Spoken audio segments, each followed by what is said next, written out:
If you spot a leak or have an off-putting smell coming from your washing machine, there's a good chance you need to change the filter. I had to do this recently because, well, my wife has petite feet and one of her little socks got stuck in the filter. It is a very quick fix. I'll show you how to do it. Here's what you're gonna need: a rag, a low-profile bowl or Tupperware, and maybe a socket set. So where is this filter located? Most newer washing machines are gonna have a panel on the bottom corner that you just push in, and there's your filter. If it's an older model like this machine, you'll actually have to remove the front panel. So I just gotta take a couple little screws. Now I just take my panel off. That is where my filter is located. You can expect to have some water come out when you unscrew this filter. So if you have the room, slip in your low profile bowl. If you don't, just use your rag and do the best you can. So we're getting a little water coming out already. That's all right.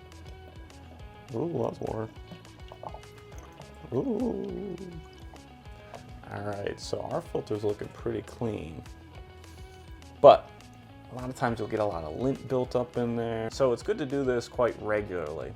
And just give your filter a quick wipe. You can also just give it a quick rinse. Good. We're gonna put our filter right back in. Line it up, screw it in. Now I just have to put my panel back.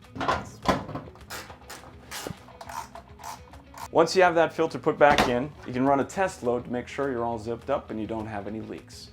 That's it. I hope this was helpful. We have some other helpful home videos you can check out, and we'll see you for the next one.